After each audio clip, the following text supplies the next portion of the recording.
So yeah, she's terrified. He points out that it's just a tree branch scratching at the window, and she informs her parents that they should be a little more worried because didn't they hear about the Fear Street prowler that is going around Fear Street breaking into houses?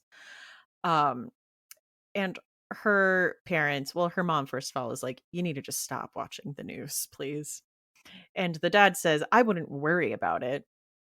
Um, so a few things. This is another protagonist that lives on Fear Street, but Melissa's rich and she lives on Fear Street. So I am just curious about like what is the layout of Fear Street because so far Fear Street seems to be like up to this point Fear Street has been kind of rundown houses and they live in like a nice Victorian giant house that is in like a rich area. He seems like he always R.L. Stine that always has, like, one house, right? So, like, Halloween Party, Fear Street, there was one old mansion that was there, it was from the family, Simon that Fear's yeah, mansion or Simon something. Fear's mansion. So maybe they refurbished that in this timeline, but there also was, like, in the movies, like, there's Shady Side and there's that, but I Yeah. I think that maybe we're in just, like, a part of Fear Street that is, like, a Ritchie part, and, like, maybe it was Yeah. before they actually, like, made it, but yeah, I never really think of it, like, really run down because there's so many random things in Fear Street books where they're always walking somewhere, like, on Fear Street. I'm like, "Why are you on this street if you know it's so bad?" You're not gonna be walking down Elm Street being like, "No, it's fine, everything's fine." So, I think that it is I wonder what it truly looks like. I think that when he writes it, he just writes it. He's just like, "It's from Fear Street. It's fine. It's fine. No one's gonna have a podcast and, like, actually talk all about this and, like, analyze these books. I'm just gonna write one and write another." Yeah.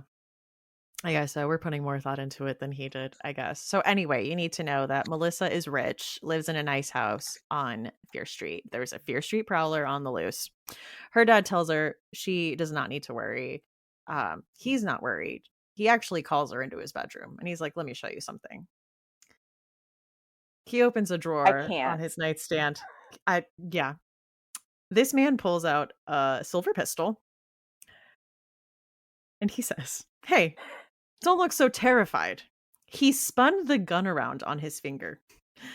"You know, I've been hunting since I was 10. I know a thing or two about guns." I would also like to point out that he confirmed in the sentence before this that this was a loaded gun. Loaded gun. Sir, that gun safety violations all over the place. What? What? This is like the first okay, if anyone, whoever's listening to this, if you have not read this, this happens in the first few pages. This is not This is like chapter 1. This right. is This chapter isn't 1. like towards the end, she finds a gun. Nope. And he tells her where it is if she needs it, which implies that he's giving her permission to use it if she ever needs it. Which I'm like, okay, this is probably gonna come back in the story later. But Chekhov says. but come on, like twirling it on your finger and it's loaded. I mean, it'd be one thing if it wasn't like a loaded gun and maybe he's like, yeah, in the safe I have I can use it to scare and then I keep the bullet somewhere else, like in a safe. I've seen people do No. that, but no, Yeah. not this one, not this guy. Mm-mm. Oh my gosh. But I mean, he's kind of right later though, like don't worry because we're gonna get there. But So, just like there's no normal adults in this town. So she goes to bed, falling asleep, thinking of her boyfriend Buddy, who, like all Fear Street boyfriends, has a habit of getting handsy with her and being reluctant to take no for an answer, as you were pointing out earlier.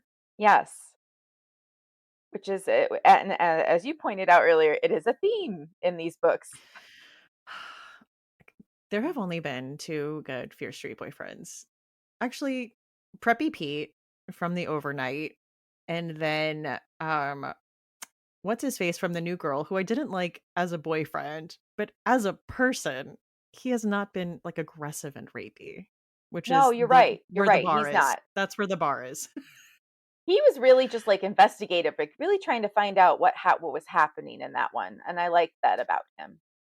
He did, but he only did that with the new girl, not with the girl that he actually ends up dating, who he True. did not care about the entire time. No. Not the best, but, we're scraping the bottom of the barrel with Yeah, these the guys. bar is in hell. The bar is in hell, and The if they bar is can in hell. So, we find out Melissa's birthday is coming up, and the next morning, her father has a surprise for her. A brand new Pontiac Firebird. So, in case you didn't know that they are wealthy, they are capital W wealthy. And we find out her parents, both of them, seem to be lawyers. And it seems that her dad did not come from money. So he said he very much likes the idea of spoiling his daughter, is kind of the dynamic we're working here with here. I They want you also to have a have what live-in I didn't housekeeper. have. Yeah. I'm just saying, like, that's what we're working with here. They have a live-in housekeeper named Marta. She starts to take her present out for a spin, but the steering wheel seems to move on its own, and she almost runs into an oil truck. So we cut to Melissa's birthday party, which they had been talking about, and we see one of her good friends, Della, from the overnight. I was very excited to see her in this. And Della, still with Preppy Pete, who up to this point I think is the best Fear Street boyfriend. Um, I think I do make a note that he buys her like a Weird Al CD or something for her birthday. Yeah, it is. It's really cute. Like, that's such a guy thing. Like, I think it's funny. You might think it's funny. But can we, like, go back um, to this car thing? Did you think of Christine? yes, Were you like, "Hey, is this" like, I really thought, I'm like, "Oh my god, we can have a haunted car."